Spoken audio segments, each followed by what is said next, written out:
რას ამბობს კვარაცხელია სკუდეტოს მოგებაზე მილანთან გამარჯვების შემდეგ? კონტეს შეფასება, ბუდუს მორიგი გოლი და ასევე რას ამბობს სალიას ტრანსფერზე ნიუკასლის სპორტული დირექტორი. ამ და სხვა სიახლეებისთვის უყურე ვიდეოს ბოლომდე. დავიწყოთ ხვიჩა კვარაცხელიას მორიგი მსხვერპლით. ქართველმა მილანს პირველად გაუტანა და თან სან-სიროზე. ქართველთან ერთად ნაპოლიმ წარმატებული სეზონის სერიოზული ტესტი ჩააბარა. სერიას ლიდერებმა მეათე ტურში მილანის საკუთარ მოედანზე 0-2 დაამარცხეს და სკუდეტოსკენ ერთი ნაბიჯი გადადგეს. მართალია ჩემპიონობაზე საუბარი ჯერ ადრეა, თუმცა ნაპოლის შედეგებიდან გამომდინარე, ამაზე საუბარი არც თუ ისე წარმოუდგენელია. ნაპოლი სან-სიროზე მეხუთე წუთზე ლუკაკუს გოლით დაწინაურდა. შემდეგ უპირატესობას მასპინძლები დაეუფლნენ, მაგრამ ტაიმის მიწურულს ხვიჩა კვარაცხელიამ ტირაჯიროთი შეხვედრის საბოლოო ანგარიში დააფიქსირა. ქართველმა ფეხბურთელმა მარცხენა ფლანგიდან ცენტრისკენ შეიწია. მილანის მცველებმა მას ვერაფერი მოუხერხეს და კვარამაც საჯარიმოს მისადგომებიდან მაიკ მენიოს შორეულ კუთხეში გაუტანა. ქართველი ვარსკვლავი 77 წუთზე დავით ნერესმა შეცვალა, თუმცა შეხვედრის საუკეთესო ფეხბურთელის ჯილდო მაინც ხვიჩა კვარაცხელიას გადაეცა. ქართველმა შემტევმა და მწვრთნელმა ანტონიო კონტემ შეხვედრის შემდეგ სკუდეტოს მოგების შანსებზე ისაუბრეს. მათ მოსმენამდე არ დაგეზავეთ, დამითმე ზუსტად 2 წამი. დალაიქე ვიდეო და გამოიწერია. ასეთი მომენტებისთვის ვთამაშობ. თავარი ისაა, რომ დღეს გუნდმა მოიგო. დიდი მენტალიტეტი ვაჩვენეთ და ვფიქრობ მოგება დავიმსახურეთ. ძალიან ბედნიერი ვარ გუნდის გამო. რა თქმა უნდა, გვჯერა რომ სკუდეტოს მოგება შეგვიძლია. კარგად ვთამაშობთ და ასე უნდა გავაგრძელოთ. ყველა თამაში მოსაგებად უნდა გავიდეთ. ვიცით რომ კიდევ ერთხელ მოგება შეგვიძლია, თუმცა ჯერ მხოლოდ სეზონის დასაწყისში ვართ. უნდა ვიმუშაოთ. როდესაც ლუკაკუ ნაპოლიში მოვიდა, უთხარი რომ ნაპოლის შესანიშნავი ტიპოზები ყავს. მან უკვე იცოდა რომ ნეაპოლი შესანიშნავი ქალაქია, რომელიც ფეხბურთით ცხოვრობს.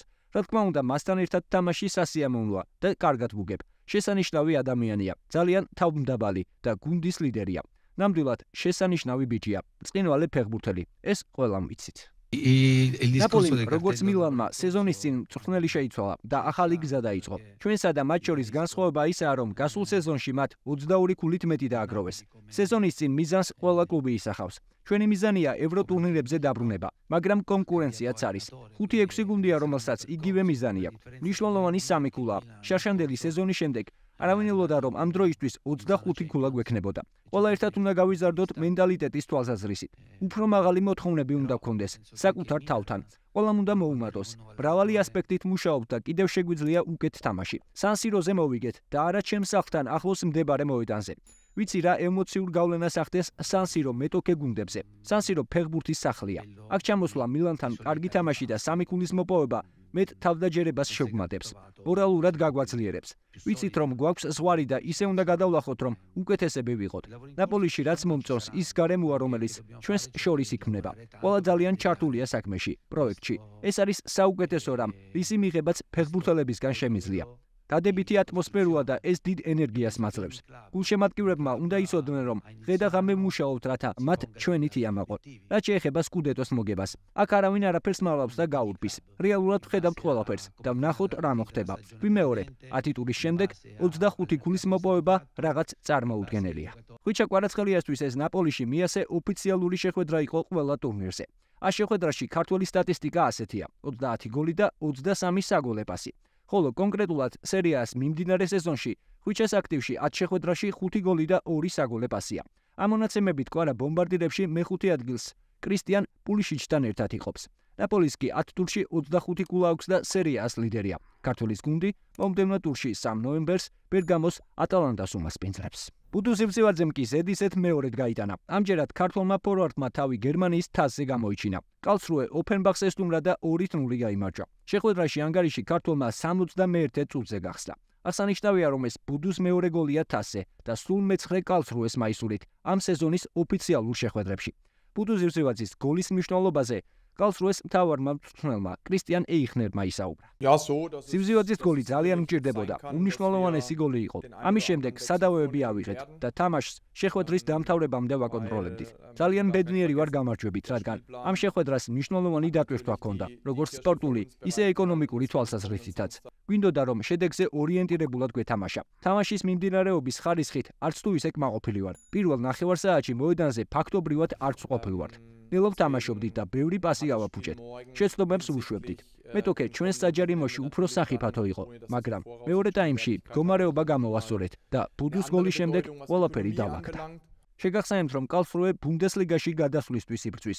10 ტურის შემდეგ გუნდს 19 ქულა აქვს და მე-4 ადგილზეა, თუმცა მხოლოდ 1 ქულით ჩამორჩება ლიდერ დიუსელდორფს. კალსრუე 2 ნოემბერს ჰანოვერს ესტუმრება, რომელიც ამდენივე ქულით მეორე ადგილზეა. ახლა კი მორიგის სასიამოვნო ამბავი. უკვე ოფიციალურად დინამო თბილისის ფორვარდი ვახტანგ სალია ინგლისის პრემიერ ლიგის კლუბში ნიუკასლ იუნაიტედში ითამაშებს.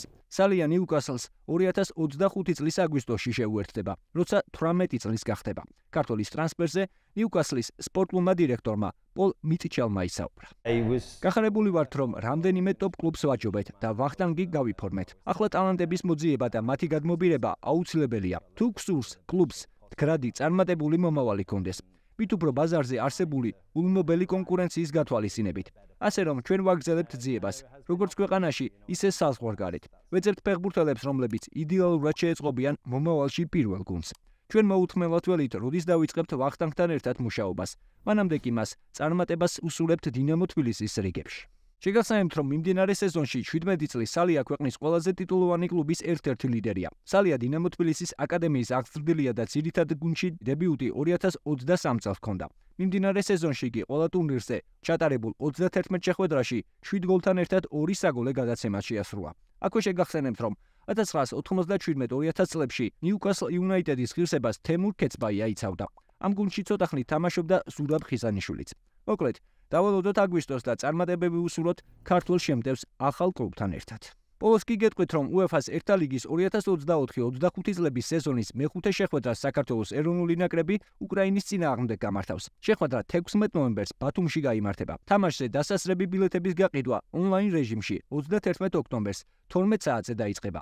ბილეთის ფასი 10, 30 და 50 ლარი იქნება. თითოეულ მომხმარებელს შეხვედრის დასრების მაქსიმუმ 2 ბილეთის შეძენა შეიძლება. ამ შეხვედრის შემდეგ კი ჩვენი ნაკრები 19 ნოემბერს წლის დასკვნით შეხვედრას ქალაქ ოლომოუცში ჩეხეთის ნაკრების წინააღმდეგ გამართავს.